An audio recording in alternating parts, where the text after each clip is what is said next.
Liz Cotrupi joins us now on The Gist. Liz is the Director of Family Life and Ecclesial Movements in the Archdiocese of Boston. That is a very big title, Ecclesial, that I even managed to say that.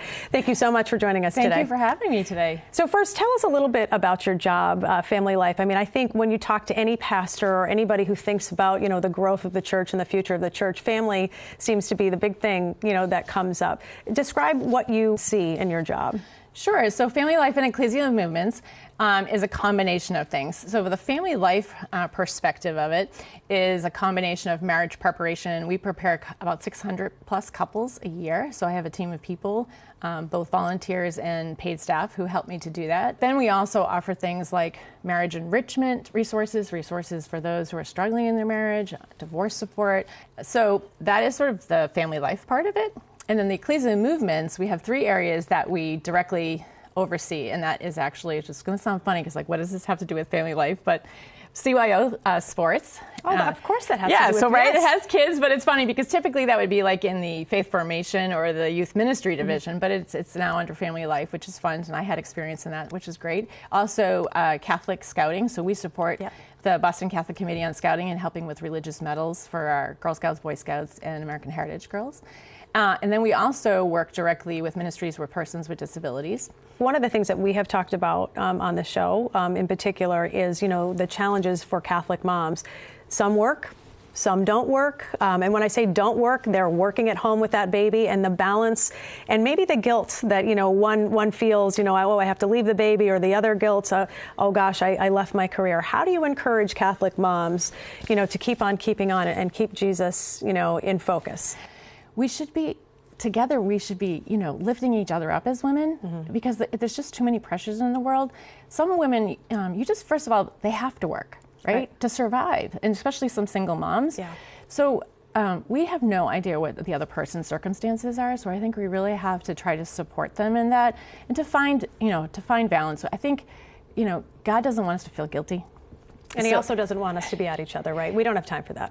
We totally don't have that time for that, right? And it's not about this one does it better than that one or whatever, or staying at home is the best thing and having to go to work is the worst thing, because again, everybody has their circumstances, and I think you have to find some balance in that. I had a young woman who I was talking to. She says, well, I think I'm going to put off kids. And I said, oh, well, you've been married for a couple of years.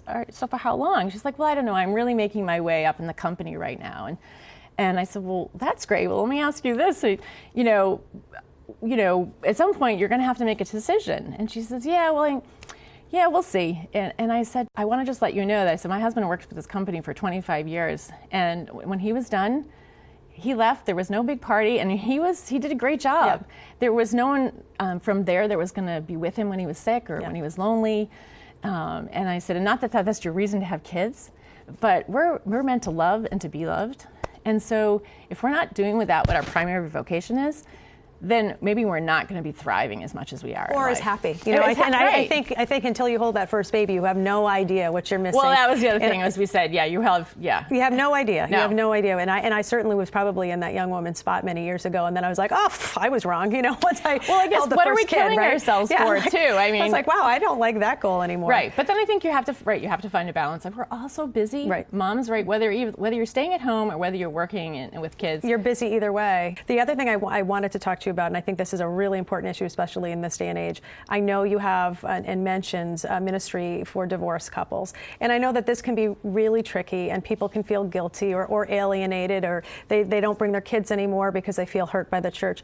What do you have to offer as far as support for people who are in those situations? So that's something we have to really develop. So what happens is, if we have couples who are struggling, so they'll call us and they'll say, do you have counseling services? So we have sort of a form we put together that has a list of all the counselors in the area, that has things like Retrovi, which is a wonderful retreat weekend. So this is sort of pre-divorce. You're at the brink of divorce. For those who are divorced already, we are hoping to expand our staff to be able to reach out to them in a much more thorough way, because right now there's only a handful of parishes across the Archdiocese who actually offer some kind of divorce care support. And so when someone will call in, we'll have a list of places that they can go, a list of resources, websites, and things like that, and really just try to talk to them about really plugging in at their parish to see what support could possibly be there. And then we put them on our prayer list because it's a tough place to be. It's a tough place to be, and I think that I know people get discouraged, but again, seeking Jesus first, right? He's going to guide you. He's not going to leave you abandoned, and he never does. Right. I mean, I have two sisters who were divorced and now are remarried. But one of the things for me that I know that I was struggling with my marriage, my husband and I, we tell the couples when we're preparing them for marriage, we're very honest with them. Twice we were on the brink of divorce. And one particular time, my pastor said to me, he's like, Liz, you really look like you could use a break. How about a retreat? And so he's like, of course, he was the spiritual director for Curcio. Little did I know. But I went on this wonderful Curcio weekend with, I think there was like 40 other women. And I have to say, I came back and I really met Jesus Christ and his mercy and love on that retreat. And when I came back, when my husband started to get into our typical argument, I backed off. And said, love and mercy from Jesus. Yes. Right. Well, no, what I was hearing all weekend was, try to be Christ to others and have them see Christ